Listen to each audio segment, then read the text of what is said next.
Hello, this is the Rhythm of Business. I am your host, Dr. Terry Daniels, and our guest is Dale Clemons. He is the HR Director for the Kentucky Finance and Administration Cabinet. Very excited, Dale, to have you this morning. And to the audience, we're going to be treated by someone who has a very busy schedule, obviously, but he's taken time to share with us his thoughts on how to be an effective people leader, HR leader, just to share his wisdom. And so, Dale, we really appreciate you being on this morning.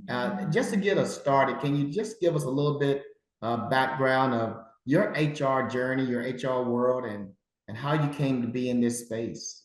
Certainly. And first, Dr. Daniels, I want to say thank you very much for having me on here today. Very excited for the opportunity, and it's a privilege and an honor. So thank you very much. For me, honestly, it dates back to, I would say, around 2008, 2009 timeframe. When I graduated high school, I had joined the military. Military was prominent in my family. My father was in the military. And so I joined, went to basic and AIT, advanced individual training. And when I came out, I was in the Kentucky National Guard. And when I came out, I was balancing both college and working in the private sector. And I was working at Lowe's at the time. Oh, wow. And I was in the psychology program at Eastern Kentucky University. And while I was working at Lowe's, the HR manager there, just when I started going through onboarding, I'd taken an interest at that point in time, strangely, and just because I was trying to figure out what I wanted to do. Yeah. Her name was Amy. And so I was like, Amy, tell me a little bit about what you do. And she's like, well, here's, the day-to-day for me. Here's what I look at. So honestly, it dates back to working at Lowe's. It's really what kickstarted the HR journey for me. I was then, I received an opportunity once I graduated with my bachelor's degree in psychology. I received the opportunity to start with state employment. And I started with the Department of Juvenile Justice. So I worked with adjudicated youth. And I felt, I still feel this way. That was one of the most rewarding jobs for me, for kids who have been adjudicated for, a multitude of reasons, but really most of them were looking for guidance in life. They didn't have someone or a strong presence in their life to say, okay, here's what you need to do. Here's the next step you need to take to get to where you're trying to go. So that was, just one of the utmost rewarding positions in my life, to be able to help guide youth to better themselves and get back on the right track of life. So from there, that HR was still brewing. The HR drive I had was still brewing in the back of my mind, and I thought, where's HR located? So I'll never forget it. I walked into the front office that day, and I'll never forget this day. I walked in and I asked those who were working up front, I said, so if I wanted to be in like this big HR role, where's that located? And at the time, I had moved back to my home county here in Kentucky. It's Breathitt County, Kentucky. And I said, where's big HR? And they said, well, Dale, that's in Frankfort. So you would have to move to Frankfort if that's something you want to do. And I said, okay. So I set my sails, and I checked the direction. I said, Frankfort, Kentucky is where I'm going. So I promptly I put in for a transfer that put me in Lexington, Kentucky. It put me closer to Frankfort. That way I could start applying for those positions. A position came open for an administrative specialist position within the personnel cabinet. And I entered the world of public sector HR, transferring phone calls to the appropriate department.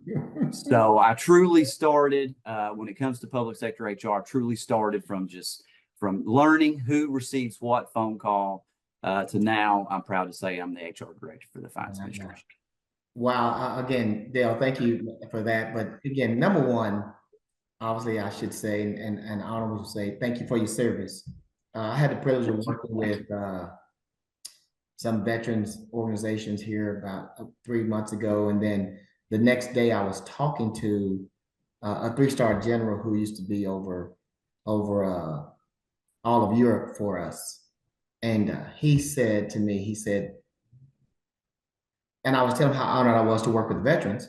And he said to me, he says, it's awesome to be able to hear people say thank you for your service.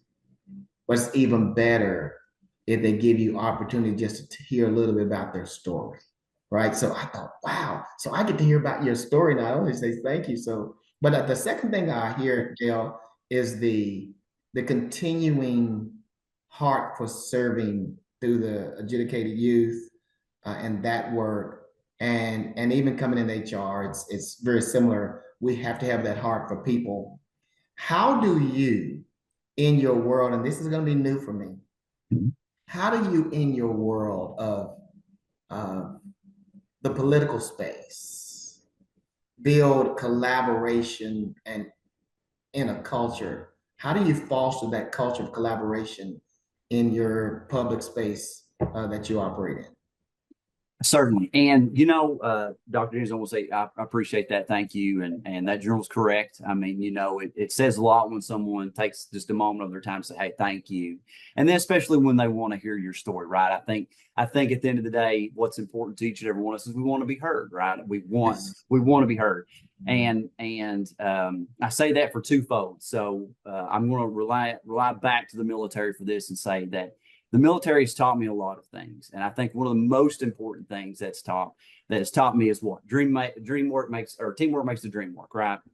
So, and circling back to your question about, and in a political environment and making sure there's collaboration and that we're constantly striving to make that dream work. Well, it starts with teamwork, Yes. and I think for me, one of the most important things for me is I really operate on a situational type of leadership style.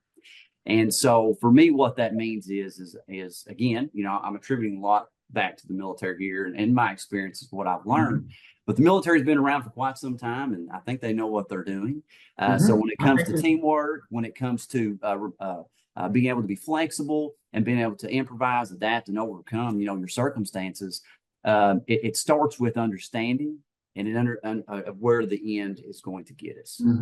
So for me, and my team, I have a wonderful team right now. They're one of the best teams that I've had the opportunity to work with, and I'm very proud that they're here and are choosing to service our HR needs for the cabinet and their agencies. But it's understanding that their role matters and that they know what they do contributes to the bigger picture.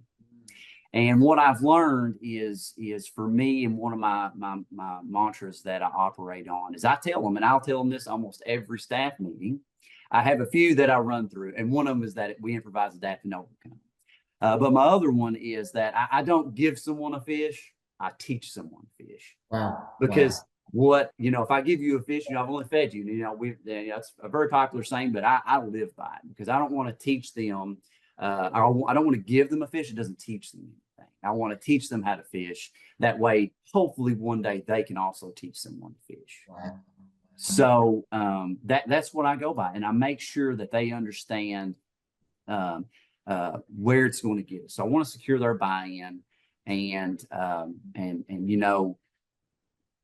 can't say that I've had any negative pushback on that because at the end of the day, the important thing is that they know what they do matters. Yeah. And I have found that to be one of the most key aspects to getting to where we want to go. Yeah.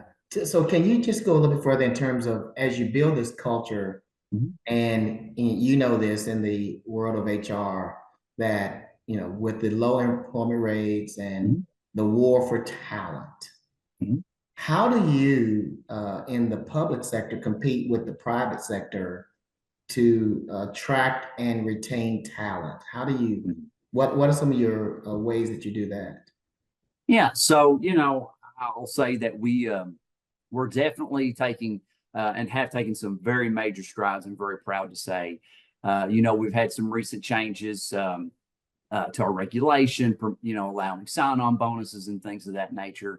We're taking a very strong stance on recruiting. We're being seen at career fairs, and we're making sure that like our benefits, those types of things. The state of Kentucky has always been proud of the benefits that we can offer our employees. So And I think for us in the finance administration cabinet, we have a lot of wonderful programs. We've got like our mentorship program. I'm working on starting us up a wellness program. It's involvement because again, to me, and what I've been able to experience, it's knowing what I do matters. And on top of that, it's knowing that my leadership cares. Yeah. So, in the event that, we're starting these programs up, we're wanting to say, hey, look, what you do matters, but we also want to send the message that we care about you. Yeah. So, for me, I make it a point to when I go into the office, I make sure that I stop and I talk. Not every day, it's hit and miss here and there, but I do make an intentional point I want to talk to my employees. I want to be able to stop and sit down at their desk. I want to sit in the chair beside them and say, hey, tell me what's going on. How's your day going? How's your wife? How's your dog doing? I know last week, you had taken to the vet house and doing. So I really want, and I prioritize personally connecting to staff. And then, of course, as you know, being in HR, well, we have our own staff, but we also have the health and safety of our business, our entity. So, so I have to do that with our cabinet employees. Employees reach out, daily. I need assistance on this from, a manager might say, we potentially are looking at a discipline issue here. So, across, we receive the full gamut across the board, the whole spectrum of someone just wanted to stop by to say hello to, we may be looking at disciplining someone, so you get the whole gamut every day. But I think prioritizing our recruiting strategies and being seen at college universities and making sure we've got a plan in place to show that we care about you as leadership and that you matter. Yeah, and I really love your intentionality. I mean, it sounds like you all are very intentional. You're not sitting back and you're not waiting, hoping it gets better. Hope is not a strategy, obviously. So you're very intentional. So I really see that. And I think as HR people, we've got to be on the leading edge. We have to be intentional, and we appreciate that. You also talked about those moments where you sit down at someone's desk and you just hear their challenges, and you got the full gambit from hiring someone to disciplining someone. So how do you weave that into continuing to build that high engagement and morale in the workplace? Because again, that's the bread and butter of sustaining a great culture. How do you build that engagement and morale? How do you do that? So that's an excellent question. And, and that is something that I feel like is a general misconception because the perception, what the optics are, if HR isn't involved, what the optics are just that. HR is coming around. Better straighten up. Or somebody's in trouble. Those are misconceptions that that personally I strive to change, and I think to change that is involvement and sitting down and speaking with employees, because a misconception is that HR is here, we're here to punish, we're here to hire and fire, right? We're here to bring you on and we're here to send you home. And that's not true. The police, if you will. Yeah. And that's not true. We're involved in the full gambit from, time, pay, compensation, organizational structure, training.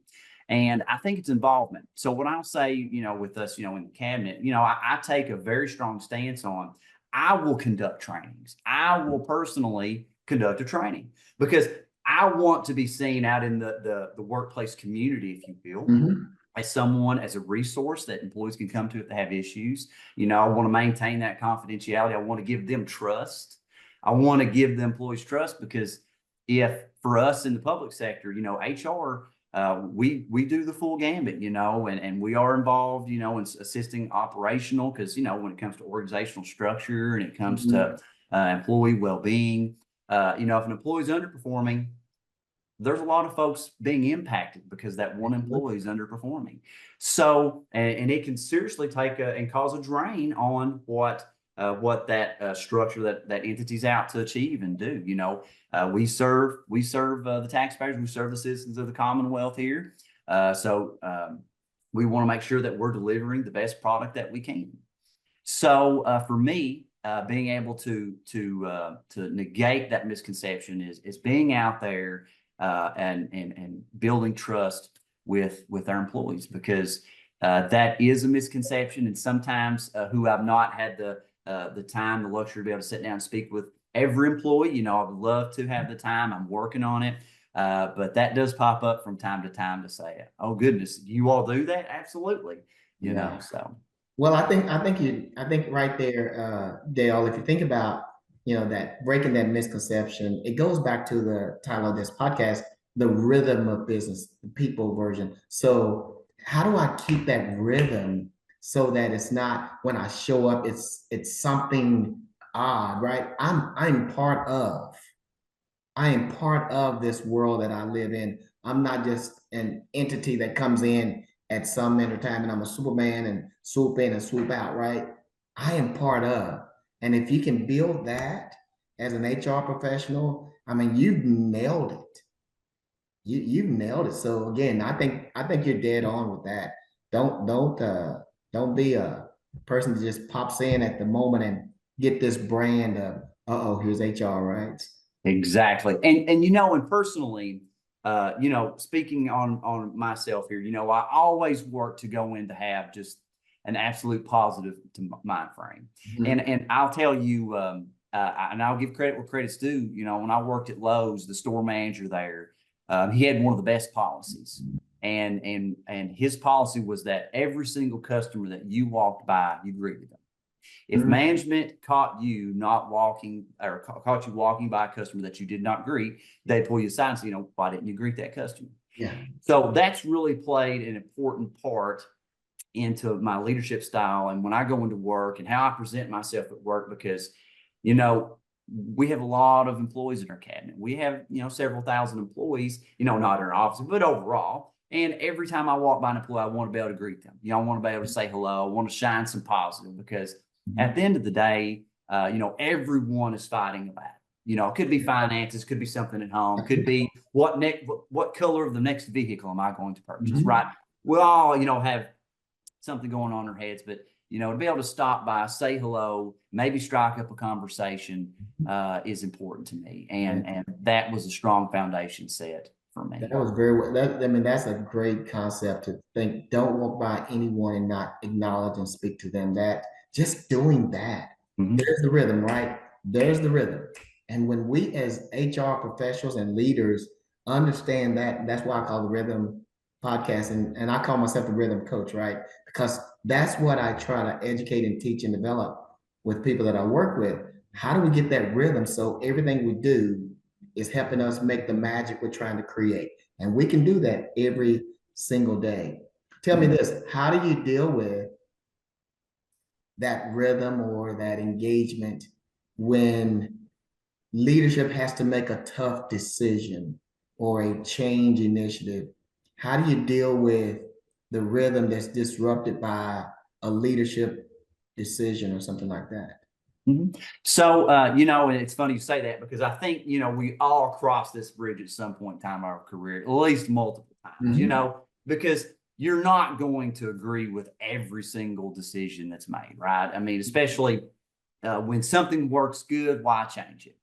Well, I think first off, to combat that, for me, it's already establishing a baseline, a foundation, and we're operating on the premise that change is good, change is positive. And I think that's how I combat that personally. I'm always talking about change. I'm always welcoming change. I don't throw up my defenses if an employee says, "Hey, can we look at changing this process up a little bit?" I welcome that. I always say that, especially when we have a new employee. Their experiences are built on a whole different set of life and skills and knowledge that they bring to the table, and I welcome that. And I always encourage change. So I think setting that foundation to begin with is a start to how to handle that. But the next thing is all about delivery. And when in times past for me, if I receive direction that says, "Hey, I know we've been tracking to the left, but now we need to track to the right some. Here's where we need to be."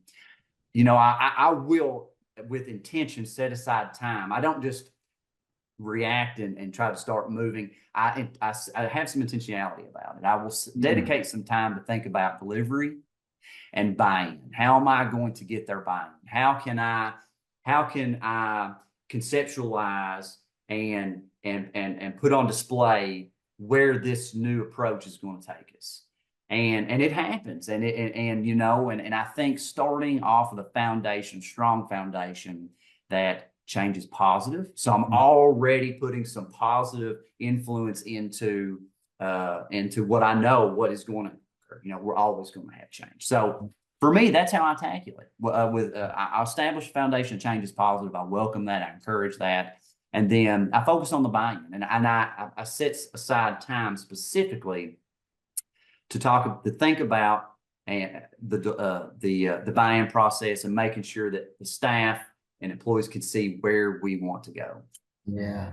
Okay, this last question, but it's going to be a multitude of questions in here Mhm. because I'm so appreciative of your statement from earlier when you said really is about the employee, but everyone that is affected by the employee, right? All the stakeholders could be their children, could it be their family, right?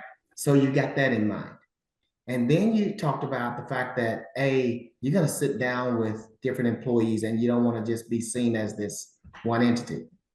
So what I need you to do for our audience is think about, Dale back before he, said, I want to really press into this HR world.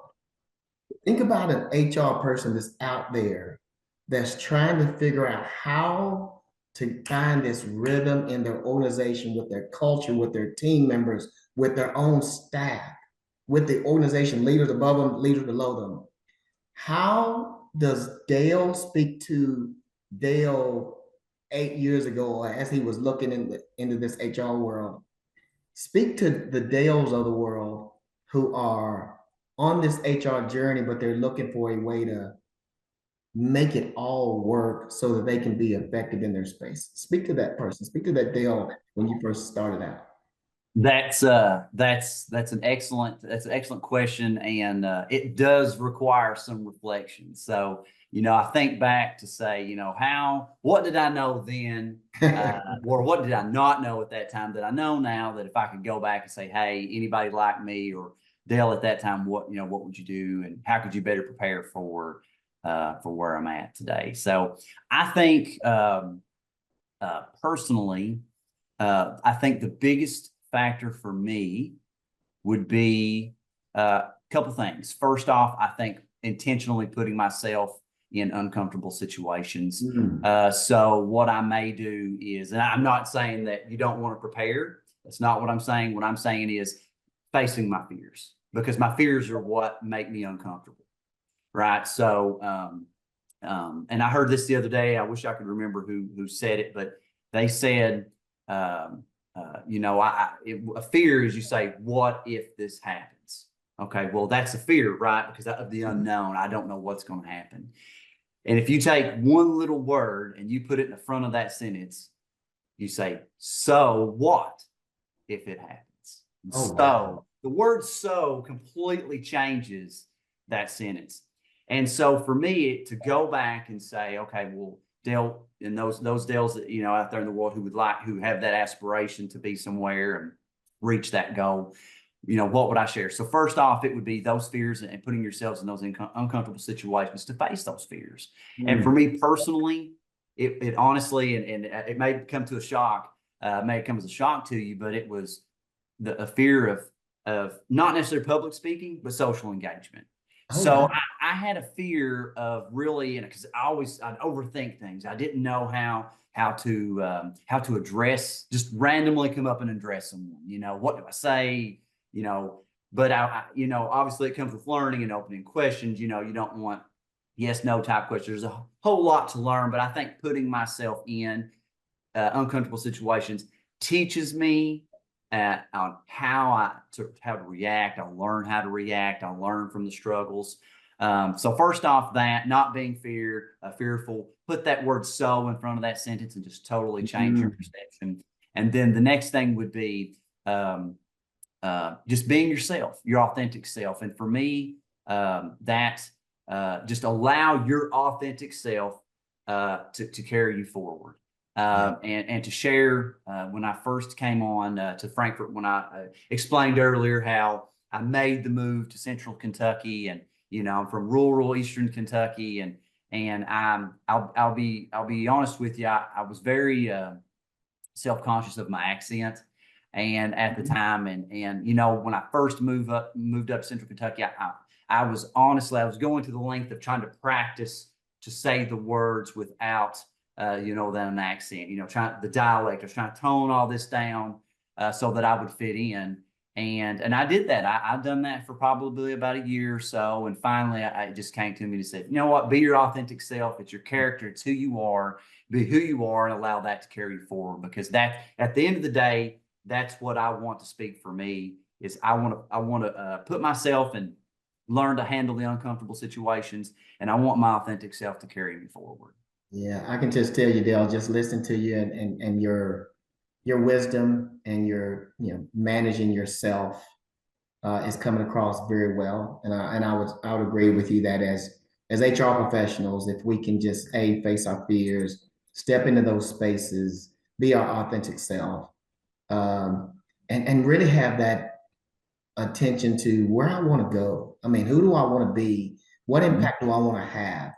And there's no limit to our potential impact. I am just a firm believer that, I told a group, I had to speak to a conference in London last week, and I was telling the group last week that London, England, had to speak to a group, and I was just telling them, I said, I am just barely scratching the surface of my potential. I said, Absolutely. I'm just barely scratching the surface. And then someone repeated that later on. They said, I don't know. Dr. Terry said, and I'm saying the same thing. I am barely.